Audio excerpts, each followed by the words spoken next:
Get ready for success. Leadership Strategies for Women is a show dedicated to providing practical and valuable strategies for emerging women leaders of today. It's your time to get inspired, motivated, and challenged to achieve your vision for success. And now, here's leadership speaker and coach, Ellie Nieves.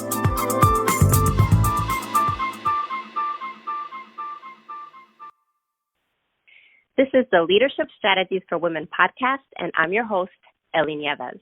I'm the founder and president of Leadership Strategies for Women, where I develop seminars and webinars to help high-achieving women show up, speak up, and step up in their careers. To learn more, please visit my website at leadershipstrategiesforwomen.com, or you can follow the Leadership Strategies for Women page on Facebook. Our guest is Dana Rubin. Dana is a consultant who trains professional women to become known for their expertise and influence in the marketplace of ideas. Her women's initiative, Visibility Lab, helps clients reach their target audiences and advance their goals with messaging, public speaking, and visibility strategies.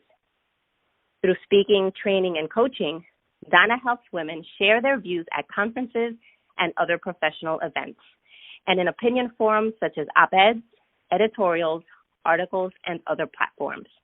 She created Visibility Lab after a long career in journalism and professional communication. As an executive communicator, she has supported high-profile women in business, philanthropy, higher education, and the arts. Dana, welcome to the show. Hi, Ellie. Thank you for having me here. Well, we're excited to hear more about Visibility Lab and how you work with professional, high-profile women in business. Can you start off by telling us about your background? Sure. I'm from Texas, and I was raised in a family with loving parents who took their responsibilities seriously and gave me every advantage of life. And now at this point in my life, I look back and I'm so appreciative of that.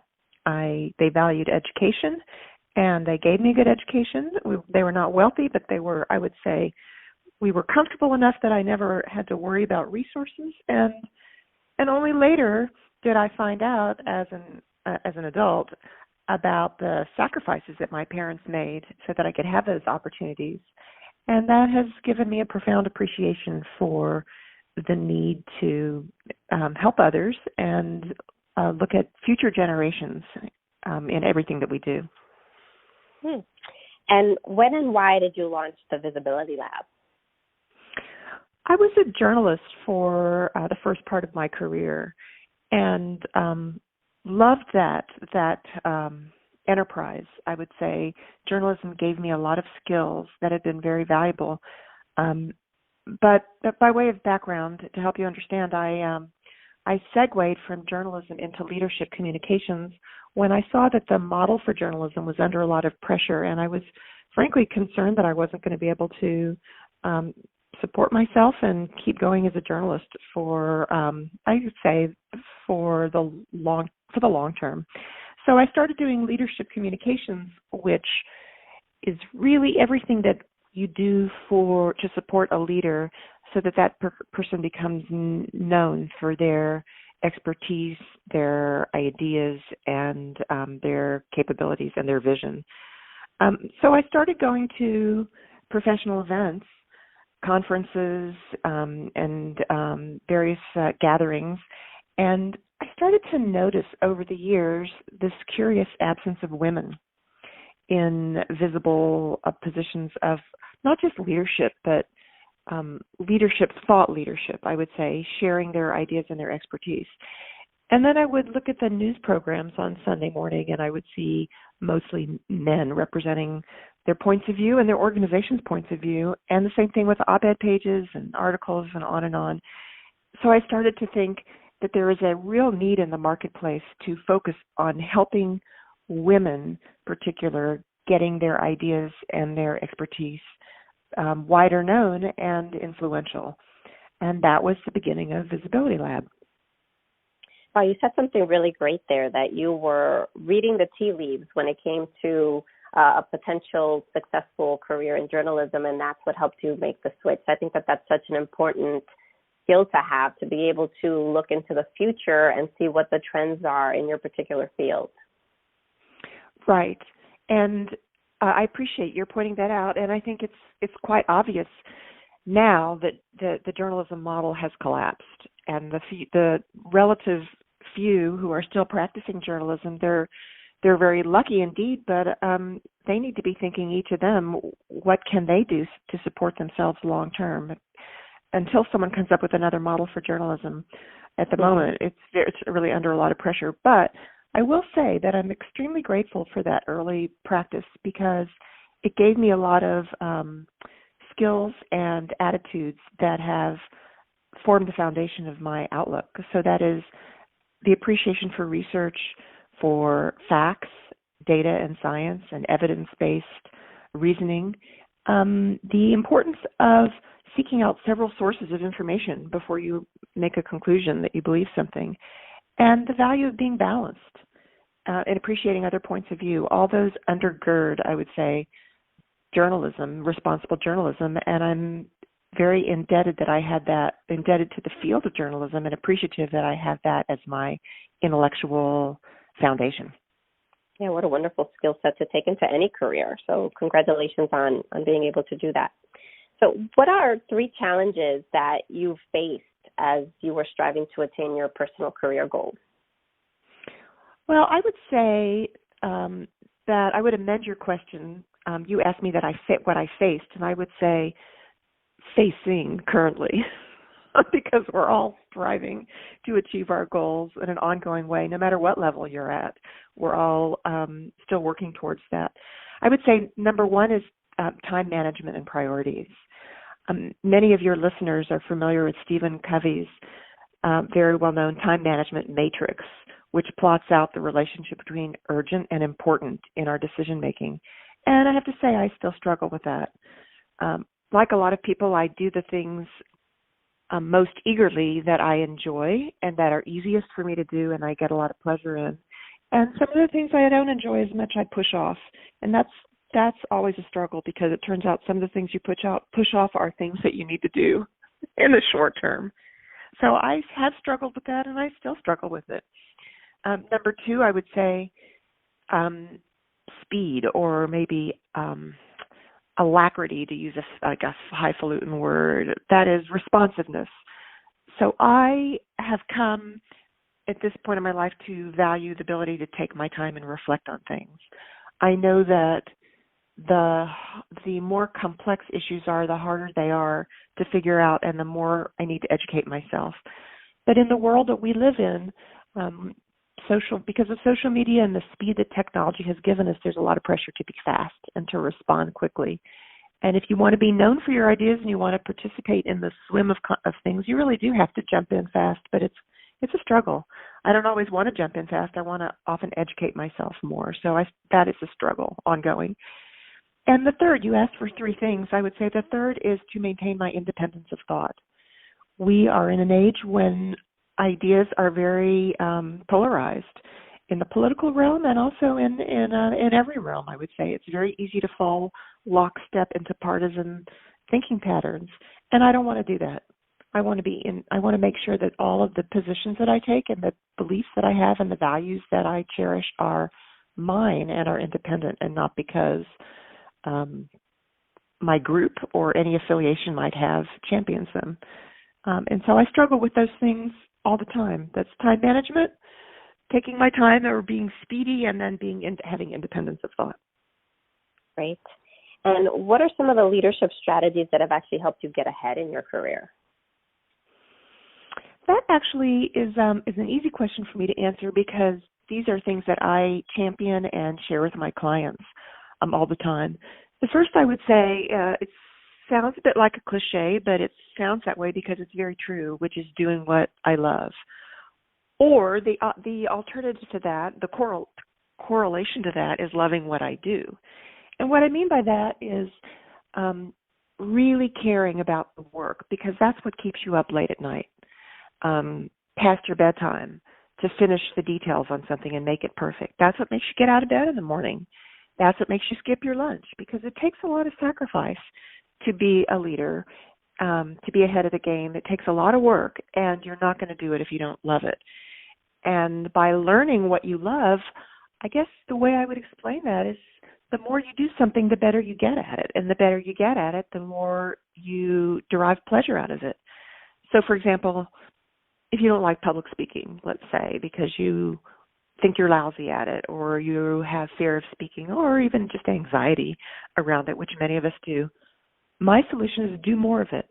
The more you do of it, the better you get. The better you get, the more you like it. So then it becomes something that you love. So the second thing I would say in terms of leadership strategy is thinking of myself as an expert. This is something a lot of people have trouble with, and particularly women. That is really owning our expertise and understanding that we have valuable information to share in what I call the marketplace of ideas. And the third thing I would say is living and acting today, but strategizing for the long term, for the future, and keeping those two are naturally going to be in tension, in a kind of dynamic tension for all of us, but living with that tension, but not letting the need to be immersed in your daily life prevent you from having long-term goal and strategy very active in your mind. And what advice would you give to emerging women leaders who want to increase their visibility in the workplace? Right. So you say emerging women leaders, and emerging, I think, means I take that to mean younger women who are starting out in their careers, and women who are just thinking about, reflecting on, or planning for a role that they want to take eventually, which would entail more visibility. And the first is something that I referred to or alluded to in your last question, and that's the mind shift that's necessary to appreciate that you are an expert. And, women particularly have a hard time with this for a number of different reasons, among them that we're just not socialized to think of ourselves as experts. There's a lot of data around the fact that we think of ourselves that we're educated and trained to be polite and to be participants and be supportive, even at the earliest ages, to make good grades and to please our elders. But we're really not trained to think of ourselves as experts who put our ideas into the world and can face opposition and can face challenge for those ideas. And it's particularly hard for women because we can get a lot of pushback. There's still a lot of resistance to women being leaders and being experts. So it's not easy, but that mind shift is really critical. Saying to yourself and feeling it at the deepest level, yes, I can do this. I have a body of knowledge that other people can benefit from, and I want them to benefit from it, and I'm going to put it out in the world. So that's my biggest piece of advice, is internalizing that, and once you've internalized it, taking action on it. I mean, taking the steps, undergoing the steps, training yourself to be able to do this. And just one example, I live in New York, and I just took a class with my 25-year-old niece in Manhattan. I invited her to join me, and she joined me, and we took a class in opinion writing. And now she has the skills she needs, and she wants to write her first op-ed. And I couldn't be more thrilled with her. So that's a two-step process. One is internalizing the need and the intention to be an expert, and two is externally looking for opportunities and then taking those steps. So, Dana, you're an expert in helping women to develop influence. What are the key elements of influence, and how can women leaders leverage their influence so that they can get ahead in their careers? So that's a good question, but you asked about the key elements of influence. I would interpret that, or I would tweak that to say the key elements of thought leadership. Thought leadership is a term that gets bandied around quite a bit, but it's really not mysterious. It's being a leader with your thoughts. That is, leading with your ideas, your expertise, your vision, your knowledge, and wanting to put that in the world and share it. The elements that I believe are most important to being a thought leader, I would say there are 4 of them. Number one, we've talked about, and that is having a passion for your ideas.